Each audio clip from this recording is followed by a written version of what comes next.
নমস্কার বন্ধুরা, নিবেদিতা রান্নাঘরে সবাইকে স্বাগত। আজ আমি আপনাদের সাথে শেয়ার করতে চলেছি জিরা আলু রেসিপি। এটি বানানোও যেমন সহজ, খেতেও হয় বেশ চটপটা। এটি আপনারা রুটি, লুচি, পরোটা যে কোনো কিছুর সাথে খুব ইজিলি সার্ভ করতে পারেন। জিরা আলু রেসিপি বানানোর জন্য প্রথমে আমি একটি মশলা তৈরি করে নেব। তার জন্য একটি কড়াই ভালোভাবে গরম করে নিয়েছি। তার মধ্যে দিয়েছি 1 টেবিল স্পুন গোটা জিরে, 1 টেবিল স্পুন গোটা ধনে এবং দিয়েছি একটা শুকনো লঙ্কা। আপনারা ঝাল অনুযায়ী শুকনো লঙ্কা ব্যবহার করবেন। শুকনো খোলায় ভালোভাবে ভেজে এটাকে আমি গুঁড়ো করে রেখে দিয়েছি। তারপর ওই কড়াইতেই দিয়ে দেব 2 টেবিল চামচ সর্ষের তেল। জিরা আলুর এই রেসিপিটি সর্ষের তেলে বানালে এর স্বাদ কিন্তু খুবই ভালো হয়। তেল ভালোভাবে গরম হয়ে গেছে। ফোড়ন হিসেবে এর মধ্যে দিয়ে দেব গোটা জিরে। যেহেতু রেসিপির নাম জিরা আলু, তাই জিরের পরিমাণটা এখানে বেশি দেয়া আছে। গ্যাসের ফ্লেম মিডিয়ামে রেখে জিরে খুব ভালোভাবে ভেজে নিয়েছি। জিরে থেকে একটা সুন্দর গন্ধ বেরোলে তার মধ্যে দিয়ে দেব 3টে চেরা কাঁচা লঙ্কা। এবার এর মধ্যে দিয়ে দেব গ্রেট করে রাখা আদা। আমি কিন্তু এখানে আদা বাটা ব্যবহার করিনি, আদাকে আমি খুব মিহি করে গ্রেটারে গ্রেট করে সেটাই এখানে দিয়েছি।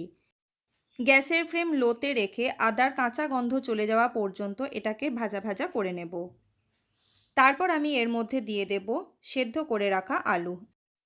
এখানে আমি 4টে মিডিয়াম সাইজের আলু খোসা সমেত সামান্য লবণ দিয়ে সেদ্ধ করে নিয়েছিলাম।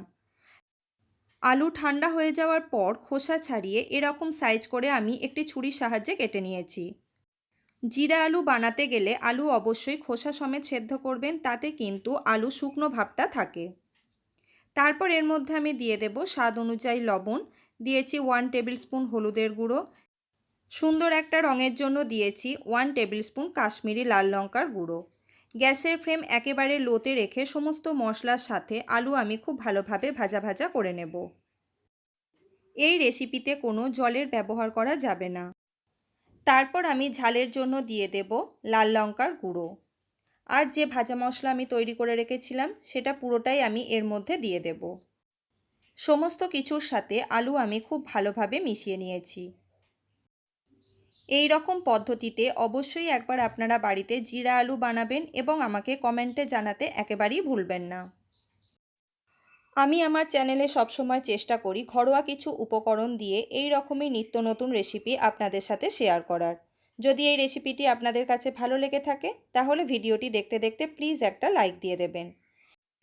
মিনিট 5 সময় এটাকে আমি ঢাকা দিয়ে রান্না করে রেখেছিলাম। গ্যাসের ফ্লেম থাকবে অবশ্যই লোতে। যেহেতু এখানে কোনো জলের ব্যবহার করা নেই, তাই পুরো রেসিপিটি লো ফ্লেমে করতে হবে।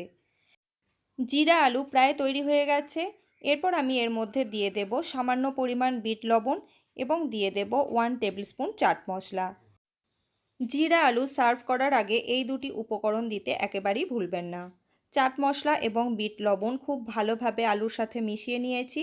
এবারে এটা আমি গরম গরম সার্ভ করে দেব। আশা করি আজকের এই সহজ সুন্দর রেসিপি আপনাদের ভালো লেগেছে। যদি আমার এই রেসিপি আপনাদের কাছে ভালো লেগে থাকে তাহলে নতুন বন্ধুদের কাছে অনুরোধ করব চ্যানেলটি সাবস্ক্রাইব করে নেওয়ার জন্য। পুরো ভিডিওটি দেখার জন্য ধন্যবাদ।